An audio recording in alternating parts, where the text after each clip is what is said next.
Thoughts on how training has been going and what you're looking forward to over the next few days. Yeah, training has been great.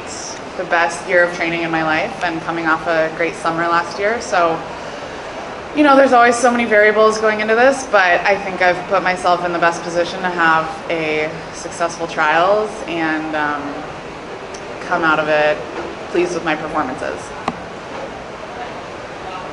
Karen and then Coleman. Maya, is there anything that could happen in the next 2 months that would change your course or moving to Atlanta and taking that job?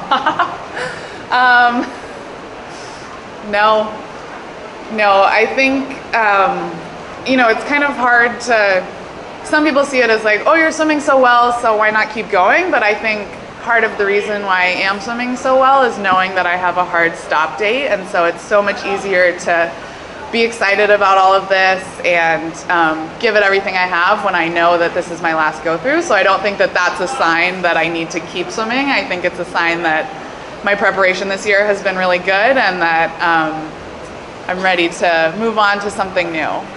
That being said, what is it like doing everything for the last time? Do you find yourself getting at all sentimental or thinking about that? I for sure do. I try not to think about it too much. Some of the girls on the team would be like, oh my gosh, this is the last Wednesday morning, or like, this is the last weights, and I'm like, stop it. Because it's been 6 years at Stanford, and that's a pretty long time when you're only 23 years old. So no, but it's really sweet, and it just makes me reflect back on all the amazing things that I've been able to do with my time there, and I will really miss swimming at Avery. It's, I think, the most beautiful pool I've ever been at, so it's been a treat to swim there for 6 years. On the same note,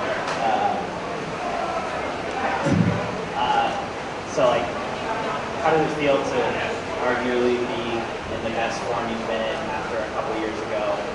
You know, thinking, oh, this might be the last. Yeah,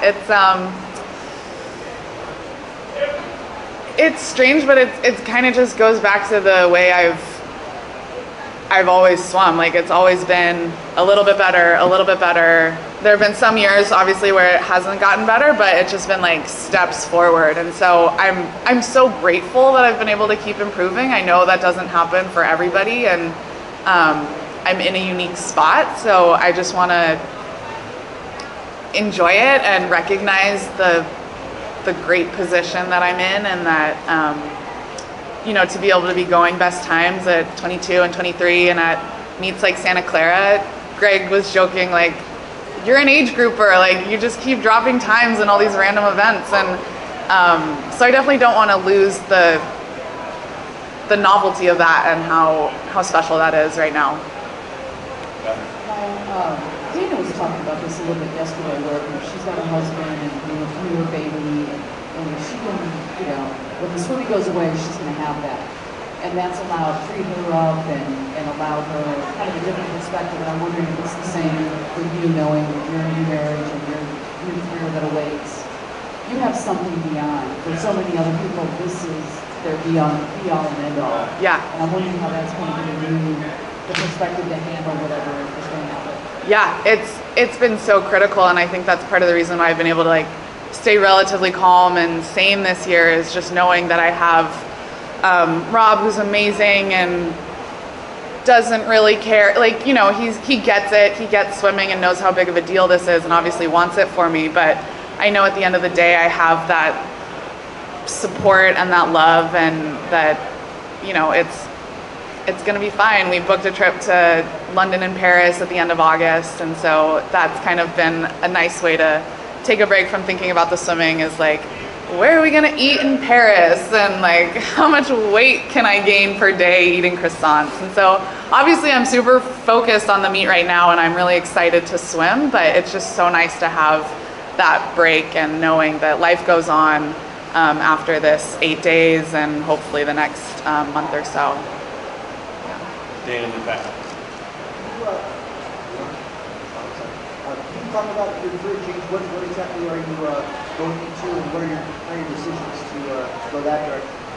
Yeah, so I majored in management science and engineering at Stanford, and I took an extra quarter to finish. So that fall of 2014, I did interviews with McKinsey, a management consulting firm, and I got the job, got placed in Atlanta where my husband's family is, and so I will start there September 9th and make that move. My title is business analyst for them, so that's like the bottom of the totem pole. Maya, between ending school and starting your job, you were a pro swimmer pretty much.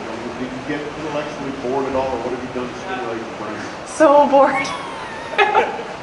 That was honestly one of the hardest parts of this is, there's a time and a place for, especially summers over swimming, like, you just veg out, go to practice, come back, watch TV, nap, and that's fine. But after a couple months of that, you're like, oh my gosh, I can just feel my brain atrophying. And that was really hard. And at one point I was like, well, if I keep swimming, like, was Stanford the most stress my brain was ever gonna get? And that totally freaked me out. So that also like further confirmed my decision to go into the working world after this. But I try to read a lot, and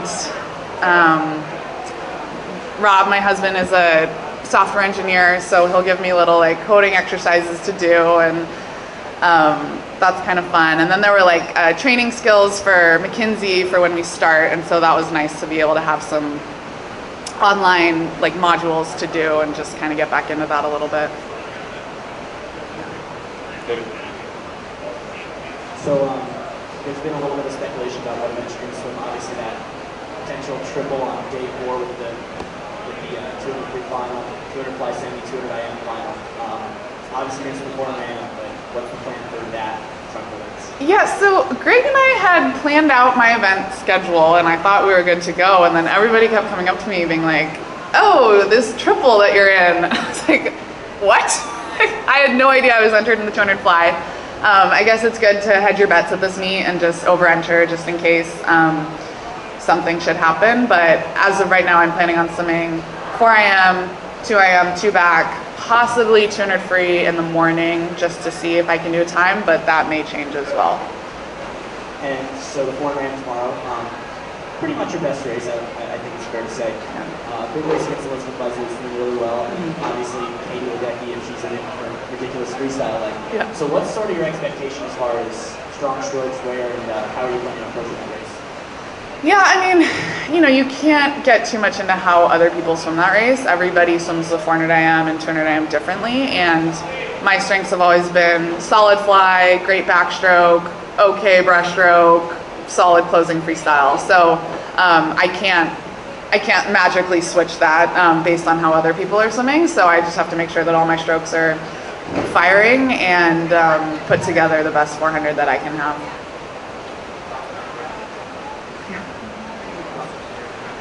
Oh, I think it's very reachable and could go down tomorrow night. I don't know who, but yeah, I could get it broken. Are your future bosses keeping an eye on you? Do they know what you're up to? Yeah, so not tons of interaction with the partners because they're obviously quite busy, but my fellow class of BAs that are coming in are really supportive and wish me good luck, and yeah, it would be great to make it, and then training camp is in Atlanta, so that'd be nice to be able to be there for a little bit. Yeah. Time for a couple more. Wayne? I'm just curious if you have your house set up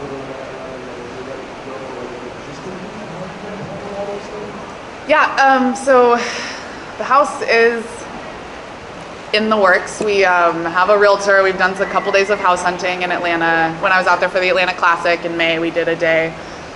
Put an offer in, didn't get it, but it's been really fun. And so Rob, I think, will go out there and look at some over the summer. If I can be there, that'd be great, but if not, whatever. And his brother lives there, so we'd have a spot to be in until we find a place. But yeah, so that's all kind of coming together. Karen? After having lived your whole life in California, what is it like to look at real estate in Atlanta? It's so fun. Yeah, looking at the prices in Menlo Park are just absurd. And so to be able to go to Atlanta and be like, oh, this makes sense. Like, that's really nice. But yeah, it'll be a big change on a lot of levels. Okay, David, last one. Thoughts on dealing with Atlanta traffic on a daily basis? Yeah, everybody freaks out about that, but I don't think it's that bad. I mean, like, Atlanta's a pretty small, concentrated city, and if you're inside the perimeter, I was like, I drive the 101 at rush hour in the Bay Area, like going to San Francisco, and that's pretty terrible, so I think we'll be okay. Thanks, Maya. Appreciate your time. Thank you.